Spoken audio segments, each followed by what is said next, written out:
Hello everyone, welcome back to my channel Khandelkar academy. इस lecture में हम लूसेंट की इंडियन पॉलिटी डिस्कस कर रहे हैं फ्रेंड्स। भारतीय संविधान डिस्कस किया जा रहा है। आज हम 34वें नंबर का टॉपिक जो है वो डिस्कस करने वाले हैं, भारत के राष्ट्रीय चिन्ह। कौन कौन से भारत के राष्ट्रीय चिन्ह हैं उनके बारे में जानेंगे। और हमने इंडियन पॉलिटी भारतीय संविधान की प्लेलिस्ट बना दी है लूसेंट जीके करके, तो आप हमारे चैनल की प्लेलिस्ट को जाके विजिट करें। वहां जाके पूरे आपको क्रम वाइज, टॉपिक वाइज सारे लेक्चर टॉपिक वाइज देखने को मिलेंगे और आप उन्हें देख सकते हैं और अपनी तैयारी जारी रख सकते हैं। यह लेक्चर मेरे द्वारा डिस्कस किया जा रहा है। My name is Vikram Khandelkar. हमारे इस चैनल को सब्सक्राइब कर लो, क्योंकि इसके बाद और अच्छे लेक्चर आपको देखने मिलेंगे। और अभी पॉलिटी थोड़ी सी बची है, कंप्लीट कराने वाले हैं। तो आइए शुरू करेंगे ज्यादा देरी ना करते हुए। भारत के राष्ट्रीय चिन्ह, तो देखिए दोस्तों, सबसे पहले बात करेंगे हम राष्ट्रीय प्रतीक की, जिसे इंग्लिश में नेशनल सिंबल कहा जाता है। भारत का राष्ट्रीय प्रतीक सारनाथ स्थित, कहां पे स्थित है? सारनाथ स्थित। सारनाथ आता है फ्रेंड्स यूपी में। सारनाथ आता है यूपी में। सारनाथ भारत के उत्तर प्रदेश में गंगा एवं वरुण नदी के संगम के पास, गंगा एवं वरुण नदी के संगम के पास वाराणसी के 10 किलोमीटर उत्तर पूर्व में स्थित एक स्थान है। वाराणसी के पास है। वाराणसी के 10 किलोमीटर उत्तर पूर्व में स्थित एक स्थान है सारनाथ। सारनाथ स्थित यानी सारनाथ में स्थित अशोक के सिंह स्तंभ, अशोक का वहां पे एक सिंह स्तंभ है दोस्तों। मैं अभी इमेज के थ्रू आपको दिखाऊंगा। तो क्या बताया गया यहाँ पे? अशोक के सिंह स्तंभ के शीर्ष भाग को, शीर्ष भाग यानी ऊपर का भाग, अशोक ने स्तंभ बनवाया था तो वो स्तंभ ऐसा था। उसके जो शीर्ष भाग है, शीर्ष भाग को यानी ऊपर के भाग को, उसके शीर्ष भाग की अनुकृति है, उसके शीर्ष भाग की अनुकृति है। यानी भारत का राष्ट्रीय प्रतीक सारनाथ स्थित अशोक के सिंह स्तंभ के शीर्ष भाग को, अशोक ने जो बनवाया था सिंह स्तंभ के शीर्ष भाग को, ऊपर वाले भाग को राष्ट्रीय प्रतीक के रूप में अपनाया गया है। भारत सरकार ने इसे 26 जनवरी 1950 को अपनाया था। ये तारीख आ सकती है, 26 जनवरी 1950 को हमारा भारत का जो संविधान है वो लागू हुआ था और 26 जनवरी 1950 को ही इसे अपनाया गया था। तो कब किसको अपनाया, इसी क्वेश्चन कभी बन गए, इसलिए याद रखना है। प्रतीक के नीचे आपने देखा होगा, प्रतीक के नीचे लिखा हुआ सूत्र मिलेगा आपको, एक सत्यमेव जयते। सत्यमेव जयते लिखा हुआ मिलेगा। ये सत्यमेव जयते लिया कहां से गया दोस्तों? तो ये मुंडकोपनिषद से लिखा हुआ सूत्र है, यानी मुंडकोपनिषद से लिया है। पेपर में डायरेक्ट क्वेश्चन आता है। उपनिषद के बारे में आप इतिहास में पढ़ेंगे। उपनिषद की संख्या है 108, उसमें से एक उपनिषद है मुंडकोपनिषद से लिया गया सत्यमेव जयते। सत्यमेव जयते यानी सत्य की सदा विजय होती है, या सत्य की ही विजय होती है, सत्य की विजय होती है, ये इसका मतलब। ये देवनागरी लिपि में अंकित है दोस्तों। कौन सी लिपि में लिखा हुआ है ये देवनागरी लिपि में लिखा हुआ है। तो याद रखना, पूछा जा सकता है। तो प्रतीक के नीचे मुंडकोपनिषद में लिखा सूत्र सत्यमेव जयते देवनागरी लिपि में अंकित है। देवनागरी लिपि में लिखा हुआ है। कहां से लिया गया है सत्यमेव जयते? मुंडकोपनिषद से लिया गया। क्वेश्चन पूछे जाते रहता है, इसका नाम याद रखना है। शासकीय कार्यों में प्रयोग में लाए जाने वाला राष्ट्रीय प्रतीक अलग अलग रंग के होते हैं। शासकीय कार्यों में ज्यादातर प्रयोग में लाए जाते हैं। आपने भारतीय मुद्रा में भी इसको देखा होगा, है ना? तो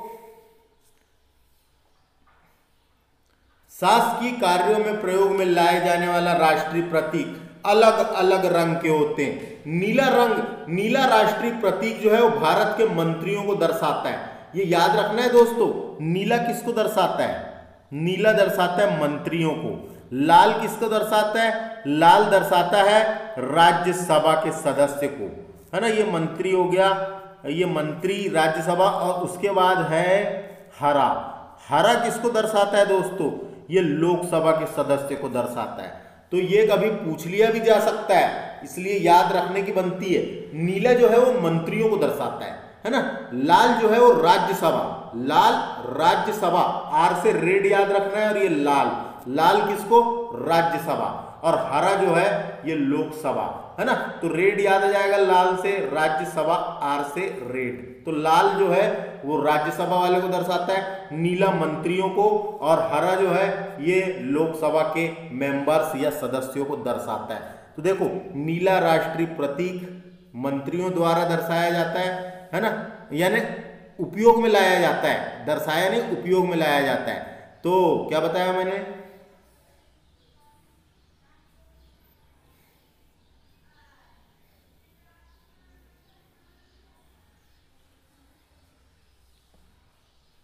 राष्ट्रीय प्रतीक भारत के मंत्रियों द्वारा, यानी नीला भारत के मंत्रियों द्वारा, लाल राज्यसभा के सदस्य द्वारा, और हरा लोकसभा के सदस्यों द्वारा उपयोग में लाया जाता है। तो ये कभी कभी पूछ लिया जाता है। अब देखो यहां से क्या क्या क्वेश्चन बन सकते हैं, तो ये समझ में आ गया। इसके बाद मैं आपको अभी यहाँ पे राष्ट्रीय प्रतीक की इमेज दिखाने वाला हूं, और इमेज को डिस्कस करते हैं कि वहां से कैसे क्वेश्चन बन सकते हैं, क्या बन सकते हैं। तो इमेज देखते हैं। इमेज देखने के पहले एक नोट देखिए फ्रेंड्स, ये भूल गया था मैं। तो भारत के राज्य चिन्ह का उपयोग भारत के राज्य की अनुचित उपयोग निषेध अधिनियम 2005 के तहत नियंत्रित होता है। तो एक अधिनियम बनाया गया था, उसका नाम था अनुचित उपयोग निषेध अधिनियम 2005। 2005 में एक कानून बनाया गया था। इसमें 10 धाराएं हैं दोस्तों। उस 10 धाराओं में बताया गया है कि इसका उपयोग कहाँ किया जाएगा, कैसे किया जाएगा, उसकी क्या सीमा होगी, है ना।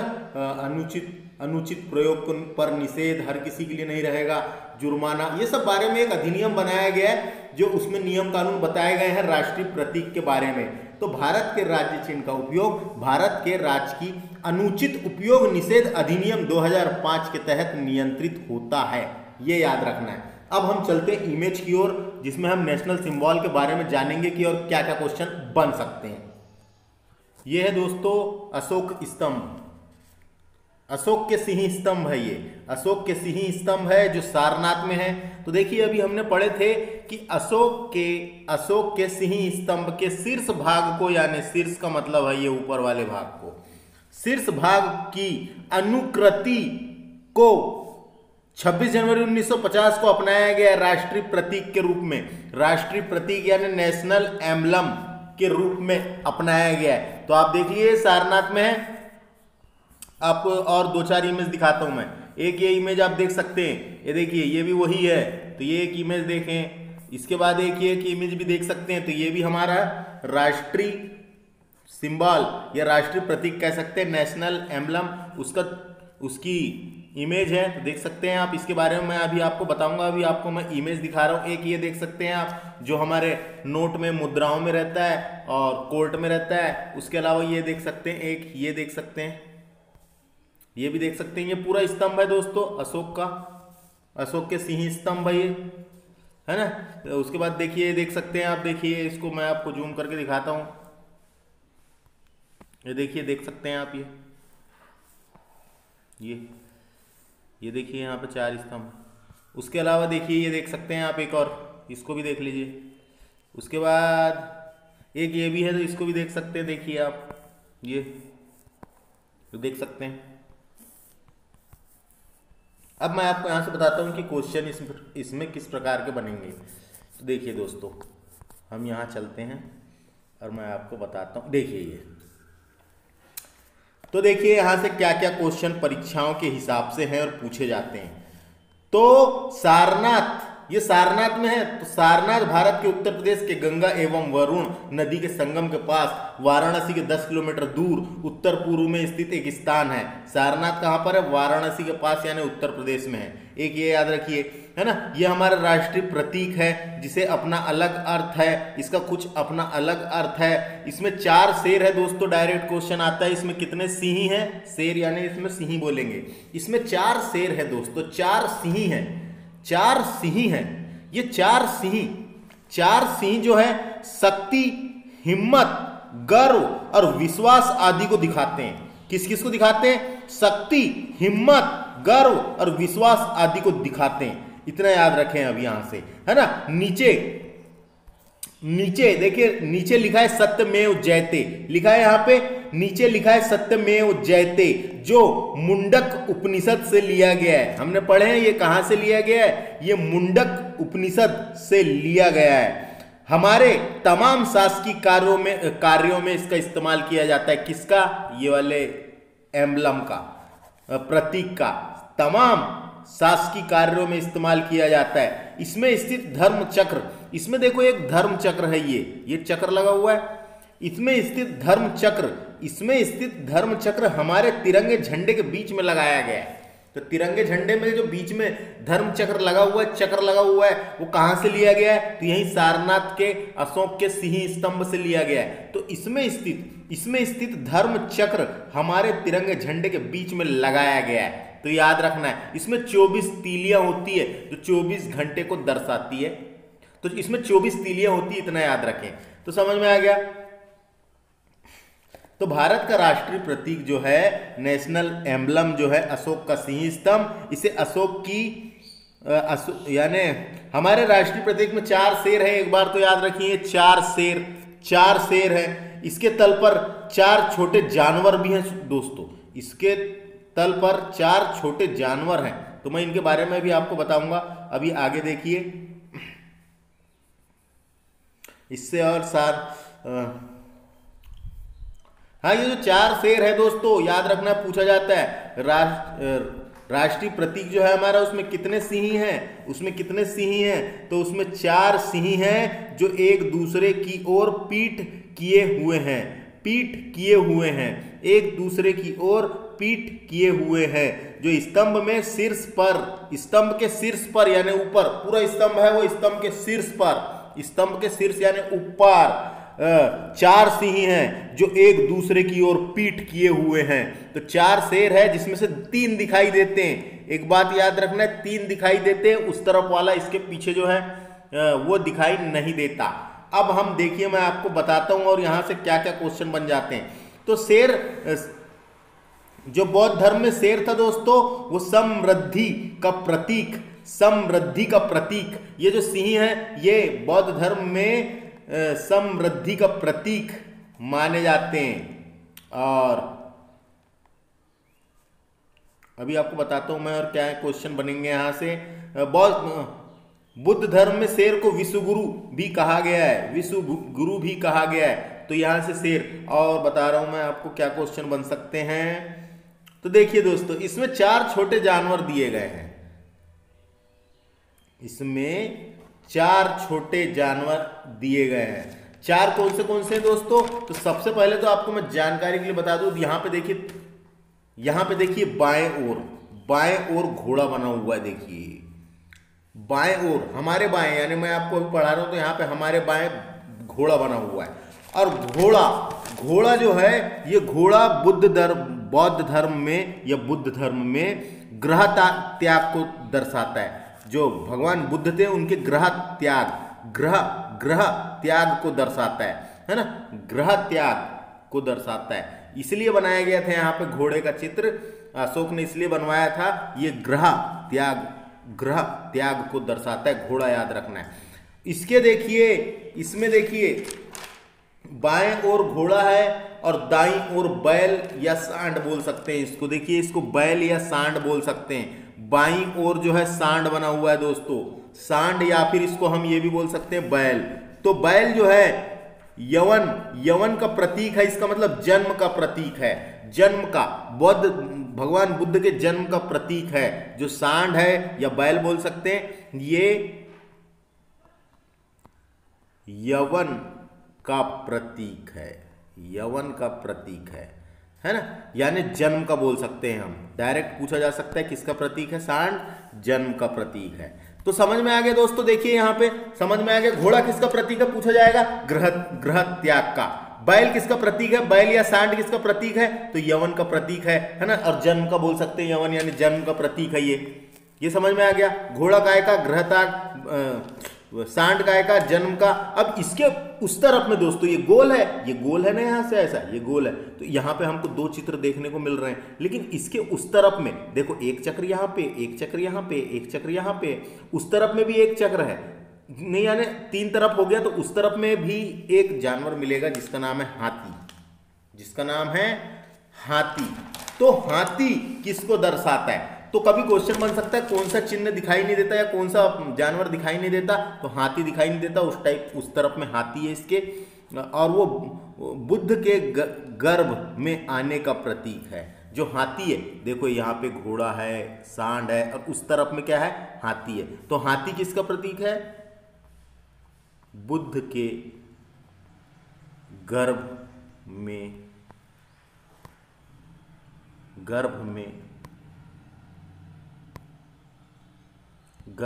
आने का प्रतीक है, आने का प्रतीक है।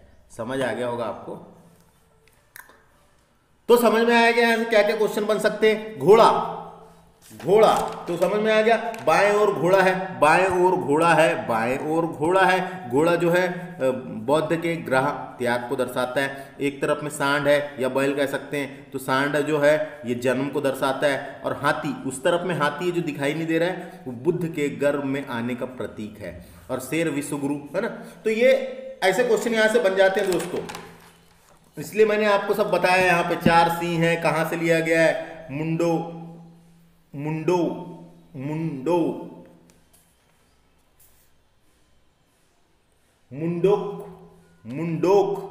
उपनिषद बोल सकते हैं उसको, वहां से लिया गया है। तो समझ में आ गया। नीचे सत्यमेव जयते लिखा हुआ है, तो इससे इतने ही क्वेश्चन बनते हैं दोस्तों। मैंने सारे बताने की कोशिश किया हूं, और बाकी जो लुसेंट की बुक में लिखा था वो हमने आपको बताया।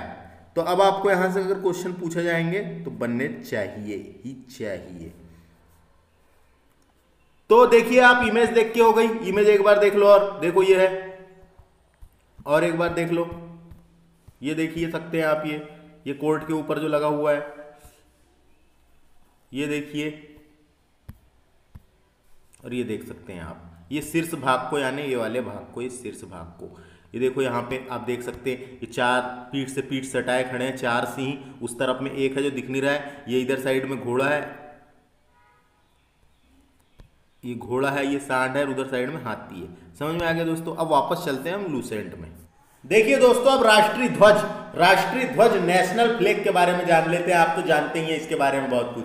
तो भारत का राष्ट्रीय ध्वज, जिसे तिरंगा भी कहते हैं, 3 रंगों की क्षैतिज पट्टियों के बीच, क्षैतिज पट्टी है पूरी, 3 रंगों की क्षैतिज पट्टियों के बीच नीले रंग के एक चक्र द्वारा ध्वज है। नीले रंग के एक चक्र बना हुआ है। तो आइए बुक से पढ़ते हैं। 3 पट्टियों वाला तिरंगा, इसलिए इसे तिरंगा कहा जाता है क्योंकि 3 रंग का है। गहरा केसरिया ऊपर में है, गहरा केसरिया रंग ऊपर में है, और सफेद रंग बीच में है, जहां पे क्या बना हुआ है? अशोक चक्र। गहरा नीला रंग नीचे, गहरा नीला रंग नीचे, सफेद पट्टी के बीच नीले रंग का, सफेद पट्टी के बीच नीले रंग का चक्र है, सफेद पट्टी के बीच नीले रंग का चक्र है, जिसमें 24 तीलियां हैं। जिसमें कितनी तीलियां हैं दोस्तों? 24 तीलियां हैं। डायरेक्ट क्वेश्चन आता है तिरंगे झंडे के अशोक चक्र में कितनी तीलियां हैं? तो ये 24 तीलियां हैं। तथा इसे सारनाथ के अशोक स्तंभ, तथा इसे सारनाथ में अशोक के सिंह स्तंभ पर बने चक्र से लिया गया है। वो जो बीच में चक्र है तिरंगे झंडे में, वो कहां से लिया गया है दोस्तों? तो वो सारनाथ में जो स्थित है सिंह स्तंभ, जिसे हमने राष्ट्रीय एम्बलम के रूप में अपनाया है। मैंने बताया था अभी, वो बीच में जो चक्र है जिसमें 24 तीलियां है, वहीं से लिया गया है, और हमारे तिरंगे में वहां से लिया गया है। तो समझ में आ गया। ध्वज की लंबाई और चौड़ाई का अनुपात इंपॉर्टेंट है। ध्वज की लंबाई और चौड़ाई का अनुपात 3:2 है। लंबाई 3 और ये चौड़ाई 2, तो लंबाई और चौड़ाई का अनुपात 3:2 है। याद रखना है, डायरेक्ट क्वेश्चन पूछा जा सकता है। जो 3 दिया हुआ है वो लंबाई है दोस्तों, याद रखना है, और चौड़ाई 2 है। भारत के संविधान सभा ने राष्ट्रीय ध्वज का प्रारूप 22 जुलाई 1947 को अपनाया था। तो ये डायरेक्ट ये तारीख पूछी जाती है दोस्तों, इसको याद रखना है। कब अपनाया था? 22 जुलाई 1947 को अपनाया था। तारीख याद रख लो, बिल्कुल पूछा जा सकता है। संविधान में राष्ट्रीय ध्वज को कब अपनाया गया? तो 22 जुलाई 1947 को अपनाया गया। राष्ट्रीय ध्वज का केसरिया रंग जागृति, शौर्य व त्याग को दर्शाता है। जागृति, शौर्य व त्याग को दर्शाता है।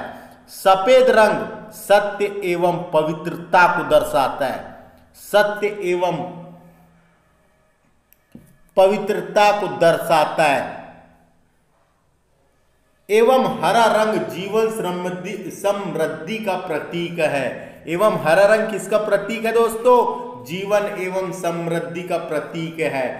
तो वनडे एग्जामों में ऐसी क्वेश्चन पूछ लिए जाते हैं, इसलिए याद रखना है। केसरिया रंग की जो पट्टी है, क्षैतिज पट्टी, झंडे में केसरिया रंग की जो क्षैतिज पट्टी है, जो देश के ताकत और साहस को प्रदर्शित करती है, यह दर्शाती है, देश की ताकत और साहस को दर्शाती है। जो सफेद रंग है बीच में, जिसमें धर्म चक्र के साथ, धर्म चक्र बना हुआ है ना, धर्म चक्र के साथ सफेद रंग जो है वो शांति और सत्य का संकेत, शांति और सत्य का संकेत देती है, शांति और सत्य का संकेत देती है। हरा रंग जो है शुभ, विकास और उर्वरकता, हरियाली को दर्शाता है। हरा रंग जो है किसको? शुभ, विकास और उर्वरकता, हरियाली को दर्शाता है। यानी यहां जो लिखा हुआ है वो भी वही है, जो मैंने बाद में बताया वो भी वही है दोस्तों, उसमें कोई दिक्कत नहीं है। क्वेश्चन कैसे भी बनेंगे तो अब आपको टिक करना है, केसरिया, श्वेत, हरा, तीनों का याद रख लो। अब बात करते हैं, देखिए अब आगे देखिए दोस्तों, राष्ट्रीय ध्वज को संविधान सभा में हंसा मेहता ने प्रस्तुत किया था। लेकिन यहां से एक क्वेश्चन बन जाता है, राष्ट्रीय ध्वज की अभिकल्पना, राष्ट्रीय ध्वज का डिजाइन या अभिकल्पना किसने दिया था? तो वो थे पिंगली वेंकैया, नाम याद रखना है दोस्तों, पिंगली वेंकैया। राष्ट्रीय ध्वज की अभिकल्पना या डिजाइन इन्होंने दिया था, याद रखना है, पिंगली वेंकैया ने। आगे डिस्कस करते हैं। भारतीय ध्वज संहिता 2002 के अनुसार, भारतीय ध्वज संहिता 2002 के अनुसार सभी नागरिकों एवं निजी संस्थान आदि को भी राष्ट्रीय ध्वज प्रदर्शन का अधिकार है। राष्ट्रीय ध्वज के प्रदर्शन का अधिकार है, वो फहरा सकते हैं। 2002 के पहले ऐसा नहीं था, इसलिए एक संहिता बनाई गई जिसका नाम था भारतीय ध्वज संहिता 2002 के अनुसार सभी नागरिकों एवं निजी संस्थानों को आदि को राष्ट्रीय ध्वज प्रदर्शित करने का अधिकार है। जनवरी 2004 में क्या होता है दोस्तों? जनवरी 2004 को एक महत्वपूर्ण विनिर्णय में उच्चतम न्यायालय के मुख्य न्यायाधीश BN खरे की अध्यक्षता में, किसकी अध्यक्षता में? BN खरे की अध्यक्षता में यह घोषणा की गई कि संविधान के अनुच्छेद 19, हमने पढ़े, संविधान के अनुच्छेद 19(1) के आ के अधीन राष्ट्रीय ध्वज फहराना नागरिकों का मौलिक अधिकार है, नागरिकों का एक अधिकार है, इसलिए वो फहरा सकते हैं। तो ये बताई गई है, एक कमेटी बैठी थी, है ना, जिसमें मुख्य न्यायाधीश कौन थे? BN खरे की अध्यक्षता में यह घोषणा की गई कि संविधान का अनुच्छेद 19 के 1 का आ के अनुसार के अधीन राष्ट्रीय ध्वज फहराना नागरिकों का मौलिक अधिकार है, उनका अधिकार है। समझ में आ गया? ये याद रखना, जनवरी 2004 की बात है। अगला देखते हैं और क्या फैक्ट बचे। तो राष्ट्रीय ध्वज को राष्ट्रीय शोक के समय, राष्ट्रीय ध्वज को राष्ट्रीय शोक के समय झुका दिया जाता है, राष्ट्रीय शोक के समय झुका दिया जाता है। राष्ट्रपति, प्रधानमंत्री, उपराष्ट्रपति के निधन हो जाने पर संपूर्ण देश में राष्ट्रीय ध्वज को 12 दिन तक झुका दिया जाता है। ये याद रखना है, 12 दिन तक। कब तक? 12 दिन तक झुका दिया जाता है। लेकिन पूर्व राष्ट्रपति, पूर्व प्रधानमंत्री एवं पूर्व उपराष्ट्रपति के निधन हो जाने के पर 7 दिनों के लिए राष्ट्रीय ध्वज को झुका दिया जाता है। इसमें 7 दिन है पूर्व में और वर्तमान वाले में 12 दिन है, तो ये याद रखना है दोस्तों।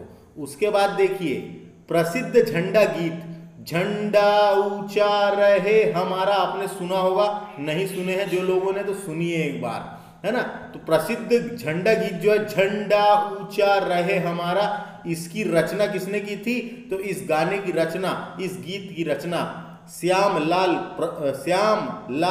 प्रसाद गुप्त जी ने की थी, श्याम लाल प्रसाद गुप्त जी ने। तो ये कभी क्वेश्चन पूछा जा सकता है तिरंगे झंडे से, अगर क्वेश्चन आएगा तो। प्रसिद्ध झंडा गीत, झंडा ऊंचा रहे हमारा विजय विश्व तिरंगा प्यारा। ये गाना आप सुनिए एक बार, जो लोग नहीं सुने, क्योंकि आजकल के बहुत लोग ऐसे होते हैं जो पुराने गाने नहीं सुने हुए रहते, तो ये गाने को सुनिए। प्रसिद्ध झंडा गीत झंडा ऊंचा रहे हमारा, इसके रचना श्याम लाल प्रसाद गुप्त ने की थी। एक नोट लिख रखा है, इस नोट को समझिए। भारत में राष्ट्रीय ध्वज की पहली बार प्रदर्शन, भारत में राष्ट्रीय ध्वज का पहली बार प्रदर्शन कब हुआ था दोस्तों? तो 14 अगस्त 1947 की मध्य रात्रि में हुआ था। 14 अगस्त 1947 की मध्य रात्रि में हुआ था। ये तारीख याद रख सकते हैं आप। अब हम डिस्कस करने वाले हैं, तो तिरंगे झंडे से जो भी क्वेश्चन आएंगे तो आपको बनना चाहिए। अब बात करेंगे हम राष्ट्रगान और राष्ट्रगीत को देखेंगे। देखिए दोस्तों, अब राष्ट्रीय ध्वज के बाद हम राष्ट्रगान के ऊपर डिस्कस करेंगे, नेशनल एंथम के बारे में जानेंगे। तो देखिए दोस्तों, इससे क्या क्वेश्चन बनते हैं आप तो जानते ही हैं। रविंद्रनाथ ठाकुर द्वारा मूल रूप से बांग्ला में रचित, काय में रचित हुआ था? शुरू में ये बांग्ला में रचित हुआ था। तो बांग्ला में रचित जन गण मन के हिंदी संस्करण को संविधान सभा ने 24 जनवरी 1950 को भारत का राष्ट्रगान स्वीकार किया था। ये तारीख डायरेक्ट आती है, कब किया था? 26 जनवरी को संविधान लागू हुआ था, उसके 2 दिन पहले यानी 24 जनवरी।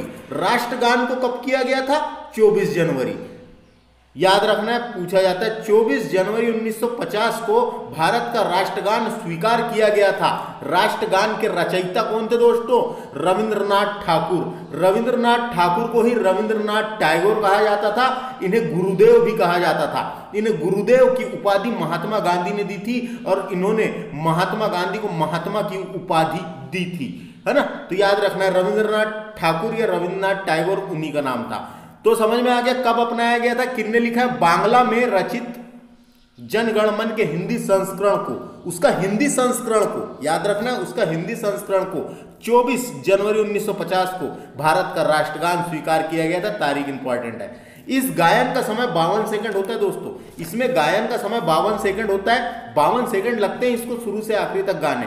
संक्षिप्त अवधि 20 सेकंड होती है। जो संक्षिप्त बची हुई अवधि होती है वो 20 सेकंड होती है, जिसकी इसकी प्रथम और अंतिम पंक्ति गाई जाती है। जो 20 सेकंड है दोस्तों संक्षिप्त अवधि, ये 20 सेकंड की होती है, जिसमें प्रथम पंक्ति गाई जाती है और अंतिम पंक्ति गाई जाती है। सर्वप्रथम 27 दिसंबर 1911 को भारतीय राष्ट्रीय कांग्रेस के कलकत्ता अधिवेशन या कोलकाता अधिवेशन में गाया गया था। इसको डायरेक्ट पूछा जाता है, जनगण मन को सर्वप्रथम कहां गाया गया था? तो जनगण मन को सर्वप्रथम कांग्रेस का अधिवेशन हुआ था, उसमें गाया गया था। 27 दिसंबर 1911 की बात है। इस अध्यक्षता किसने की थी? वो जो अधिवेशन हुआ था उसकी अध्यक्षता पंडित विशन नारायण दत्त ने की थी। याद रखना है।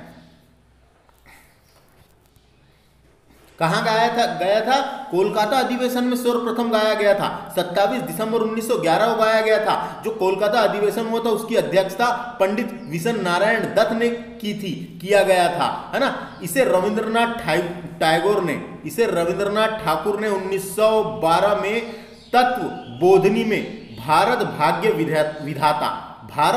विधाता शीर्षक से प्रकाशित किया गया था। तो दोस्तों याद रखना है, पूछा जा सकता है ये 1912 में किसमें प्रकाशित हुआ था? तत्व बोधनी में भारत भाग्य विधाता शीर्षक, इसका शीर्षक क्या था? भारत भाग्य विधाता शीर्षक से प्रकाशित किया गया था। उसका शीर्षक क्या था? भारत भाग्य विधाता शीर्षक से प्रकाशित किया गया था। तथा 1919 में क्या हुआ? तथा 1919 में मॉर्निंग सॉन्ग ऑफ इंडिया के नाम से अंग्रेजी अनुवाद किया गया।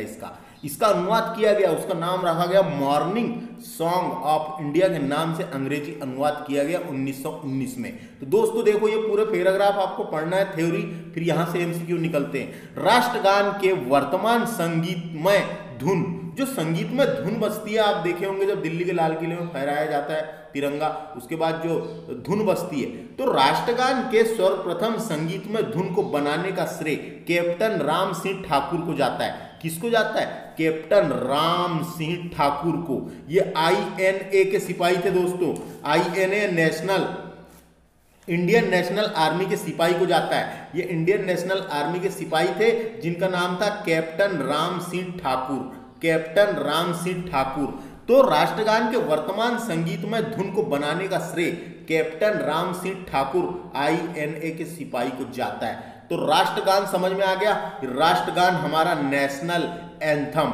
राष्ट्रगान क्या होता है? राष्ट्रगान किसी देश का वह गीत होता है दोस्तों जो उस देश की सभी राष्ट्रीय महत्व के अवसरों पर अनिवार्य रूप से गाया जाता है, जो उस देश की सभी राष्ट्रीय महत्व के अवसरों पर अनिवार्य रूप से गाया जाता है, जबकि राष्ट्रगीत कुछ कुछ अवसर पर गाना अनिवार्य है बस। जबकि राष्ट्रगीत जो होता है वो कुछ कुछ अवसर पर गाना अनिवार्य होता है बस। और राष्ट्रगान का संवैधानिक दर्जा भी प्राप्त है इसे कि ये हमारे देश का राष्ट्रगान है। तो राष्ट्रगान और राष्ट्रगीत में सबसे बड़ा अंतर यह होता है, अगर देखा जाए तो राष्ट्रगान को संवैधानिक दर्जा प्राप्त है। राष्ट्रगान संविधान में लिखा हुआ है कि हमारा राष्ट्र का गान है, राष्ट्रगान संवैधानिक दर्जा है। वही राष्ट्रगीत को नेशनल सॉन्ग का दर्जा प्राप्त है। राष्ट्रगीत जो है उसे नेशनल सॉन्ग का दर्जा प्राप्त है, लेकिन इसे संवैधानिक दर्जा प्राप्त है। समझ में आ गया दोस्तों। अब बात करते हैं हम राष्ट्रगीत की। तो राष्ट्रगान से जो भी क्वेश्चन बनेंगे आपको यहाँ से देख लेना, अपनाया कब गया था, कितने सेकंड लगते हैं, है ना, कौन से अधिवेशन में पहले गाया गया था, मॉर्निंग सॉन्ग ऑफ इंडिया, ये सब देख सकते हैं आप। राष्ट्रीय गीत के बारे में डिस्कस करेंगे जिसे नेशनल सॉन्ग कहा जाता है। बंकिम चंद्र चटर्जी के उपन्यास, बंकिम चंद्र चटर्जी के उपन्यास, बंकिम चंद्र चटर्जी जी ने लिखे थे एक उपन्यास जिसका नाम था आनंद मठ। आनंद मठ में उन्हीं के द्वारा रचित, आनंद मठ से लिया गया, याद रखना है, आनंद मठ में उन्हीं के द्वारा रचित वंदे मातरम को राष्ट्रीय गीत के रूप में 26 जनवरी 1950 को स्वीकार किया गया था। अब आपको याद आ जाएगा राष्ट्रगान को 2 दिन पहले यानी 24 जनवरी 1950 को संविधान लागू हुआ था, 26 जनवरी 1950 को, और 26 जनवरी को राष्ट्रीय गीत के रूप में 2 दिन पहले स्वीकार करना जरूरी था क्योंकि इसको गाने वाले थे। तो याद रखना, ऐसा करके याद रख सकते हैं आप, तो याद आ जाएगा 24 जनवरी राष्ट्रगान और 26 जनवरी राष्ट्रगीत। तो राष्ट्रगीत को 26 जनवरी 1950 को स्वीकार किया गया था। डायरेक्ट क्वेश्चन आएगा, राष्ट्रगीत किसने बनाया, किसने लिखा था? बंकिम चंद्र चटर्जी के उपन्यास आनंद मठ से लिया गया है। आनंद मठ में उन्हीं के द्वारा रचित वंदे मातरम को राष्ट्रीय गीत के रूप में अपनाया गया है। 26 जनवरी 1950 को स्वीकार किया गया है। सर्वप्रथम इसे 1896 के भारतीय राष्ट्रीय कांग्रेस के अधिवेशन कलकत्ता अधिवेशन में गाया गया था दोस्तों, इसे भी याद रखना है। इसे भी भारतीय राष्ट्रीय कांग्रेस के कलकत्ता अधिवेशन में गाया गया था। इस अधिवेशन की अध्यक्षता रहीमतुल्ला सयानी ने गाया था। गाया किसने किया? गाया किसने था? रहीमतुल्ला सयानी ने गाया था। और उस अधिवेशन, जो कलकत्ता अधिवेशन की अध्यक्षता भी इन्होंने ही की थी और इन्होंने ही गाया था, रामतुल्ला सयानी। तो नाम याद रखना, इनका नाम पूछा जा सकता है। सर्वप्रथम किसने गाया, कहाँ गाया गया था? कांग्रेस के कलकत्ता अधिवेशन में ही गाया गया था सर्वप्रथम 1896 में। अध्यक्षता रहीमतुल्ला सयानी ने की थी, उन्होंने ही गाया था।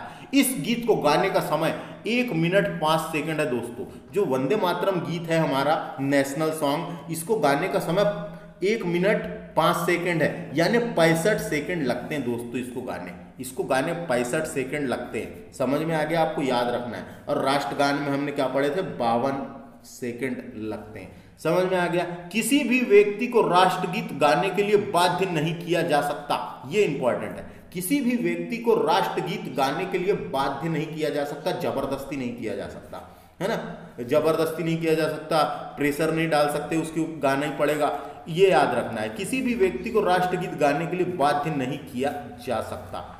एक इंपॉर्टेंट नोट है, इसको देखो।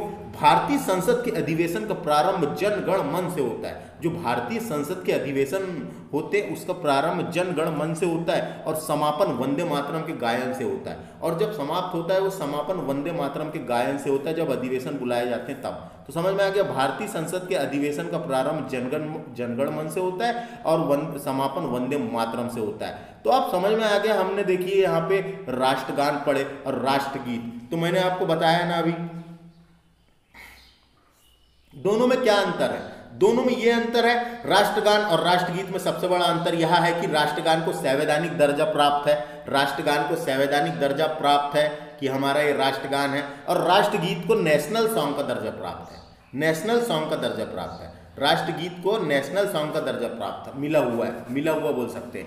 एक और अंतर देख सकते हैं, राष्ट्रगान किसी भी देश का वह गीत होता है, जो राष्ट्रगान होता है वो किसी भी देश का वह गीत होता है जो उस देश की सभी राष्ट्रीय महत्व के अवसरों पर अनिवार्य रूप से गाया जाता है। जो राष्ट्रगान होता है उस देश की सभी राष्ट्रीय महत्व के अवसर पर अनिवार्य रूप से गाया जाता है, जबकि राष्ट्रगीत हर उस अवसर पर गाना अनिवार्य नहीं है। जबकि राष्ट्रगीत हर उस अवसर पर गाना अनिवार्य नहीं है। समझ में आ गया दोस्तों? तो समझ में आ गया। अब राष्ट्रगान के बारे में कभी आपको पता रहेगा। राष्ट्रगान एक पवित्र देशभक्ति गीत है। राष्ट्रगान जो है एक पवित्र देशभक्ति गीत है जिसे आधिकारिक तौर पर देश द्वारा राष्ट्रीय पहचान की अभिव्यक्ति के रूप में माना जाता है। राष्ट्रीय पहचान की अभिव्यक्ति के रूप में राष्ट्रगान को माना जाता है। समझ में आ गया। अब यहां से क्वेश्चन बनेंगे तो आपको बनाना है एमसीक्यू के रूप में। किसने लिखा आप याद रख सकते हैं। अब बात करेंगे हम राष्ट्रीय कैलेंडर की। तो हमारा नेशनल कैलेंडर भी है दोस्तों एक, तो इसके बारे में जानते हैं। तो देखिए गीगेरियन कैलेंडर। ये गीगेरियन कैलेंडर जो है दोस्तों ये बहुत इंपॉर्टेंट कैलेंडर होता है। गीगेरियन कैलेंडर, जिसे इंग्लिश में ऐसा लिखते हैं गीगोरियन कैलेंडर।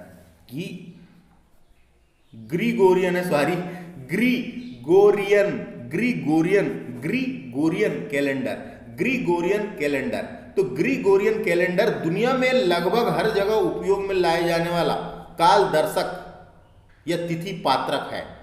दुनिया भर में लाया जाता है, दुनिया भर में लगभग हर जगह उपयोग में लाए जाने वाला काल दर्शक या तिथि पात्रक है। तो समझ में आ गया, ये पूरी दुनिया भर में उपयोग में लाया जाता है। तो देखिए यहाँ पे ग्रीगोरियन कैलेंडर के साथ देश भर के लिए शक संवत पर आधारित राष्ट्रीय पंचांग को सरकारी प्रयोग के लिए शक संवत इंपॉर्टेंट है। शक संवत क्वेश्चन पूछा जाएगा। राष्ट्रीय कैलेंडर कौन सा है हमारा? वो है शक संवत, ना कि विक्रम संवत। विक्रम संवत पाकिस्तान का राष्ट्रीय विक्रम संवत नेपाल का राष्ट्रीय कैलेंडर है। हमारा है कहाँ, कौन सा? शक संवत। तो शक संवत पर आधारित राष्ट्रीय पंचांग को सरकारी प्रयोग के लिए 22 मार्च 1957, ये तारीख याद रखो आप। 22 मार्च कब है दोस्तों? 22 मार्च है। 22 मार्च 1957 को अपनाया गया था। और देखिए इसका सामान्य वर्ष 22 मार्च से ही शुरू होता है, इसलिए 22 मार्च तारीख याद रखना है ना। और एवं लीप वर्ष 21 मार्च से। तो सामान्य वर्ष 22 मार्च से शुरू होता है। इसका पहला महीना चैत्र होता है। चैत्र, इसका पहला महीना क्या होता है? चैत्र। और अंतिम महीना होता है फाल्गुन। अंतिम महीना होता है फाल्गुन। फाल्गुन के बाद चैत्र आता है। तो चैत्र कब से शुरू होता है? मार्च से। और मार्च के भी कौन से तारीख से? 22 तारीख से सामान्य। 21 तारीख से लीप वर्ष शुरू होता है इसका और सामान्य। तो 22 मार्च 1957 को अपनाया गया था इसे, तो याद रखना है। तो अब याद आ जाएगा दोस्तों शक संवत। शक संवत जो है, शक संवत की शुरुआत कनिष्क द्वारा कुषाणों के शासनकाल के दौरान की गई थी। शक कैलेंडर 57 ईस्वी से शुरुआत होती है। शक संवत की शुरुआत 57 ईस्वी से शुरुआत होती है दोस्तों इसकी। ये 57 नॉर्मल कैलेंडर जो है अभी जो हमने पढ़े वो 57 आगे 57 जोड़ना पड़ता है। अगर इसमें निकालना है तो 57 प्लस करना पड़ता है, तो ये निकल जाता है ना। 24 जनवरी 1950 को संविधान सभा ने भारत के राष्ट्रीय कैलेंडर के रूप में शक संवत को अपनाया। तो अब समझ में आ गया कब से शुरू होता है, पहला महीना कौन सा होता है, अंतिम महीना कौन सा, ये याद रखना है, तारीख याद रखो। राष्ट्रीय कैलेंडर है हमारा शक संवत। शक संवत दोस्तों याद आ जाएगा। शक संवत अब बन जाएगा, कोई दिक्कत नहीं। अब आगे हम डिस्कस करते हैं नेक्स्ट फैक्ट। राष्ट्रीय पुष्प कौन सा है हमारा? राष्ट्रीय पुष्प कौन सा है उसको देखिए यहां से। देखिए दोस्तों अब यहां से राष्ट्रीय पुष्प, क्या इनके साइंटिफिक नेम परीक्षा में पूछ लिए जाते हैं, इसलिए आपको साइंटिफिक नेम भी याद रखना है। राष्ट्रीय पुष्प कौन सा है हमारा? वो है कमल। नेशनल फ्लावर कौन सा है? भारत का राष्ट्रीय पुष्प है कमल। कमल को लोटस, इंग्लिश में लोटस कहा जाता है। इसका साइंटिफिक नेम है Nelumbo nucifera Gaertn, Gaertn. Nelumbo nucifera Gaertn, Nelumbo nucifera Gaertn. ये कमल का है दोस्तों, याद रखना है, कमल का साइंटिफिक नेम है ये, नेलंबो न्यूसीफेरा गार्टन। पेपरों में याद नहीं आता, आपको यहां याद रखना पड़ेगा। बात करेंगे अगला, राष्ट्रीय पक्षी कौन सा है? हमारा भारत का राष्ट्रीय पक्षी है मयूर, मयूर या मोर। मयूर को ही मोर कहा जाता है, पर्यायवाची मयूर, है ना। तो मोर, मोर का साइंटिफिक नेम है पावो क्रिस्टेटस, क्रिस्टेटस, पावो क्रिस्टेटस। मोर का साइंटिफिक नेम है, पेपर में याद नहीं आता, यहां याद रखना पड़ेगा आपको, पावो क्रिस्टेटस।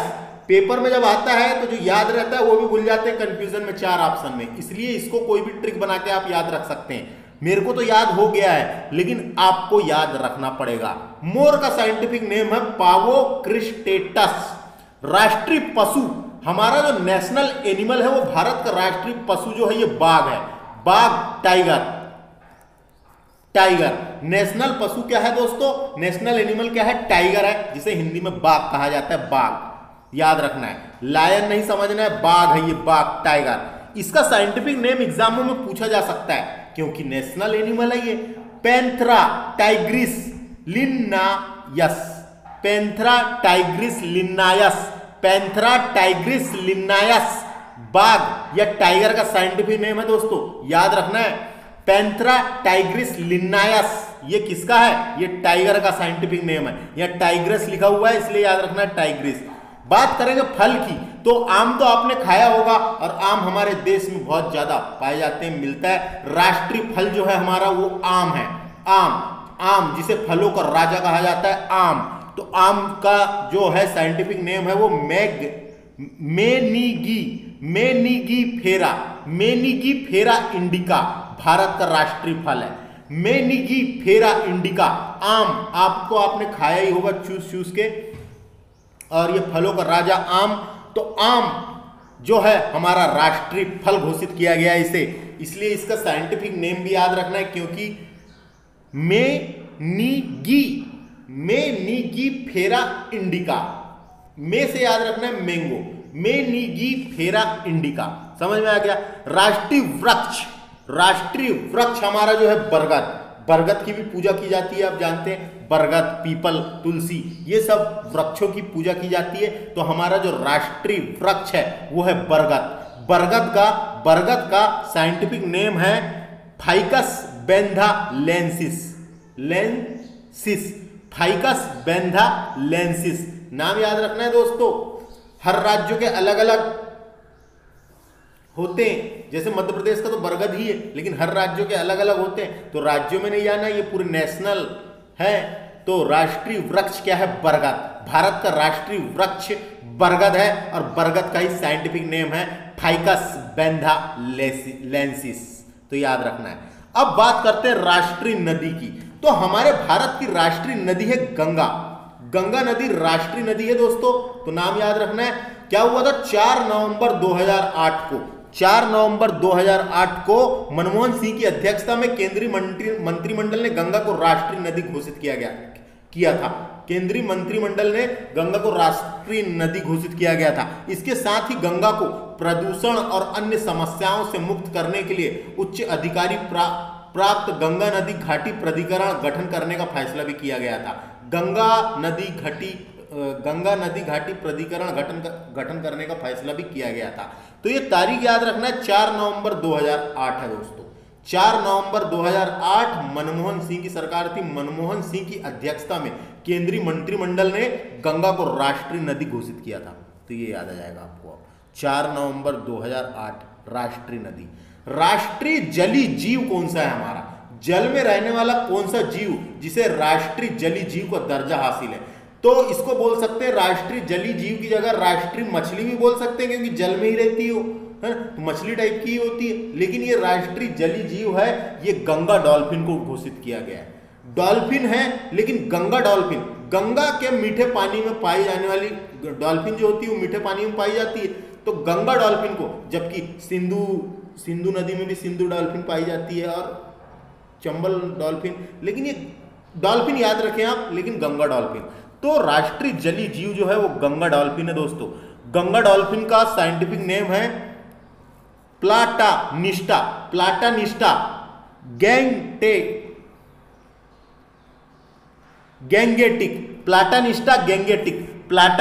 गैंगेटिक।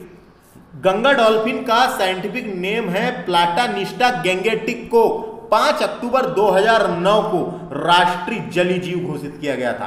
तारीख याद रखो, देखो 2008 में नदी को किया गया था, 4 नवंबर 2008 में नदी को, फिर नवंबर उसके अक्टूबर आया, 5 अक्टूबर 2009 को, यानी उसके अगले ही साल गंगा नदी में पाई जाने वाली गंगा डॉल्फिन को उसके अगले साल किया गया था, इसलिए 2009 याद रखना है और 5 अक्टूबर है।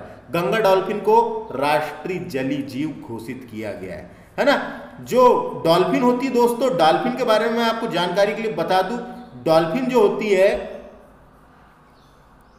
ये डॉल्फिन जो होती है, डॉल्फिन की आपने इमेज देखी होगी, स्तनधारी जीव है दोस्तों। ये स्तनधारी जीव है, स्तनधारी जीव। डॉल्फिन जो होती है वो स्तनधारी जीव है। ये बच्चे देती है, अंडे नहीं देती है, ये बच्चे देती है, ये स्तनधारी है, ये अपने बच्चों को दूध भी पिलाती है। तो स्तनधारी जीव है डॉल्फिन, याद रखना है, स्तनी है। और एक और स्तनधारी जीव है जो बहुत बड़ी होती है, ब्लू व्हेल, तो वो भी याद रख सकते हैं। ब्लू व्हेल जो व्हेल मछली होती है वो भी स्तनधारी ही होती है। बाकी सब अंडे देते हैं, लेकिन ये कुछ जीव ऐसे हैं जो स्तनधारी होते हैं, बच्चे देते हैं। तो डॉल्फिन समझ में आ गया। अब बात करेंगे हम राष्ट्रीय विरासत। ये विरासत में मिला ये पशु हमको, राष्ट्रीय विरासत पशु हाथी। तो हाथी के बारे में याद रखना है, हाथी का साइंटिफिक नेम जो, तो हाथी का साइंटिफिक नेम है एलिफस इंडिका। इसको एलिफास मैक्सिमस भी कहा जाता है, एलिफास मैक्सिमस। ई से एलिफास और ई से एलिफेंट, ऐसा याद रखना है। एलिफेंट का साइंटिफिक नेम है एलिफास मैक्सिमस। हाथी का साइंटिफिक नेम यहां पे दिया हुआ है एलिफास इंडिका, तो ये भी याद रख सकते हैं आप, ये वाला भी इंपॉर्टेंट है। वही नाम है एलिफास इंडिका। भारत का विरासत पशु जो है उस हाथी है, उसका साइंटिफिक नेम है एलिफास इंडिका, याद रख लीजिए।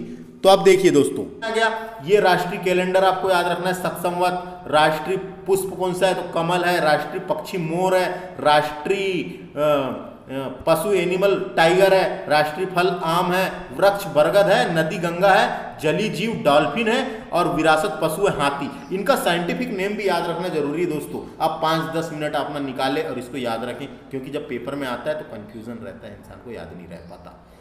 तो इस तरीके से हमारा ये वाला लेक्चर कंप्लीट होता है, जिसमें हमने भारत के राष्ट्रीय चिन्ह डिस्कस किए, प्रतीक के बारे में जाने, सबके बारे में जानना जरूरी है। इंडियन पॉलिटी या वन डे एग्जामों में नॉर्मल क्वेश्चन पूछे जाते हैं, कभी भी बेसिक क्वेश्चन पूछे जाते हैं, तो बेसिक क्वेश्चन यहीं से बन जाते हैं कि कई बार कब कौन सी तारीख को अपनाया गया। तो इस लेक्चर में इतना ही दोस्तों। इसके बाद वाले लेक्चर में हम संसद की वित्तीय समितियां डिस्कस करने वाले हैं। हमारे इस चैनल को सब्सक्राइब कर लें, नोटिफिकेशन मिलेगा जब आपको। और इंडियन पॉलिटी सारी कंप्लीट होने वाली है, बस थोड़ा बहुत बचा हुआ है। थैंक्स फॉर वॉचिंग, नमस्ते।